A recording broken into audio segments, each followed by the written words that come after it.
एक जमाने की बात है। सुंदरपुर नाम के एक छोटे से गांव में रोहन नाम का एक 24 साला लड़का रहता था। रोहन यतीम था। उसकी मां उसके पैदा होते ही इंतकाल कर गई थी। उसके वालिद जो उसका वाहिद सहारा थे, जब रोहन 12 बरस का था तो अचानक लापता हो गए और फिर कभी वापस न आए। रोहन गांव की एक टूटी फूटी झोंपड़ी में रहता था। रोहन अपनी झोंपड़ी में बैठा था कि उसी वक्त राधा नाम की एक लड़की हाथ में खाने की थाली लिए अंदर दाखिल हुई। फिर से ले आई तुम बार बार मेरे लिए खाना क्यों लाती हो राधा? क्योंकि मैं जानती हूँ कि तुम भूखे हो और तुम भी जानते हो कि मैं तुम्हारे लिए खाना क्यों लाती हूँ। सच बताऊं तो मैं तुम्हारा ये एहसान कभी नहीं भूलूंगा। ये एहसान नहीं है रोहन, ये मेरा प्यार है। ये कहकर राधा झोंपड़ी से बाहर चली गई। कुछ देर बाद रोहन बाहर आया तो देखा कि गांव का मुखिया दरवाजे पर खड़ा है। जी मुखिया जी, आपकी बेटी राधा थोड़ी देर पहले ही खाना दे गई है। अच्छा क्या? देखो बेटे, अब तुम बड़े हो गए हो, अपना ख्याल खुद रखना सीखो। मुखिया जी, 12 साल की उम्र से लेकर आज तक आप ही तो मेरा सहारा बने रहे हैं, मगर अब मुझे शर्म आने लगी है। मैं अब कुछ काम करना चाहता हूँ। बेटा, तुम्हारी बात बिल्कुल ठीक है। अच्छा सुनो, गांव के करीब वाला जंगल अब पहले जैसा खतरनाक नहीं रहा। अगर चाहो तो वहां जाकर लकड़ियां काट सकते हो। वह हाँ, मैं यही करूंगा मुखिया जी। अब वक्त आ गया है कि मैं अपने लिए कुछ करूं। रोहन जंगल की तरफ चल पड़ा। कुछ देर बाद वो जंगल पहुंच गया। हाँ, आज अच्छे अच्छे दरख्त देख लेता हूँ। कल कल्हाड़ी लेकर आकर उनको काट कर लकड़ियां बाजार में बेचूंगा। मुखिया जी ने बचपन से मेरा बहुत साथ दिया है, मगर अब वक्त है कि मैं अपने पैरों पर खड़ा हूँ।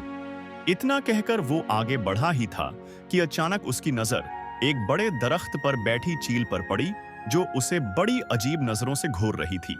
अरे वाह, ये तो बड़ी हैरत की बात है। ये चील बाकी चीलों से कहीं बड़ी है और ये मुझे घूर क्यों रही है?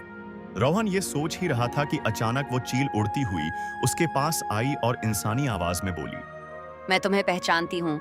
तुम वीर शंकर के बेटे हो ना? ये सुनकर रोहन चौंक गया। तुम तो एक चील हो। तुम इंसानों की तरह बात कैसे कर सकती हो? मैं जो पूछ रही हूँ उसका जवाब दो। क्या तुम वीर शंकर के बेटे हो?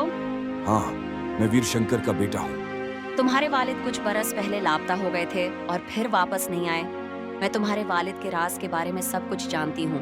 तुम्हारे वालिद कोई आम इंसान नहीं थे। ये सुनकर रोहन फिर चौंक गया। कभी सोचा है तुमने? तुम पिछले 8 साल से बगैर वालिद के जी रहे हो, मगर गांव में कोई भी तुम्हारे वालिद के बारे में बात नहीं करता। सिर्फ गांव का मुखिया ही तुम्हारा साथ देता है। तुम तो मेरे बारे में सब कुछ जानती हो। आखिर तुम कौन हो? ये मैं अभी नहीं बता सकती। उसके लिए तुम्हें पहले मुझे जादुई कैद से आजाद करना होगा। रोहन को न जाने क्यों उस चील से खौफ महसूस हुआ और वो दौड़ता हुआ गांव वापस आ गया। उफ, ये जंगल तो बड़ा ही अजीब है। वहां के परिंदे भी इंसानों की जबान में बात करते हैं। अब मैं वहां कभी नहीं जाऊंगा। इसी वक्त राधा वहां आ गई। उसके हाथ में खाना था। उसने रोहन को खौफजदा देखकर पूछा, क्या हुआ रोहन, तुम्हारे माथे पर पसीना क्यों है, वो भी उस कड़ाके की सर्दी में? और तुम इतने घबराए हुए क्यों हो? रोहन राधा से कुछ नहीं छिपाता था। उसने कपकपाते होंठों से सारी बात बता दी। ये सुनकर राधा डर गई और बोली, अब तुम कभी जंगल मत जाना। ये कहकर राधा वहां से चली गई। रोहन ने खाना खाया और सो गया। अगली सुबह जब वो बीदार हुआ तो उसके दिल का खौफ खत्म हो चुका था। वो खुद से बोला, शायद कल मैं उस चील को बात करते देखकर ज्यादा ही डर गया था, मगर उसकी बातों में सच्चाई भी महसूस होती है।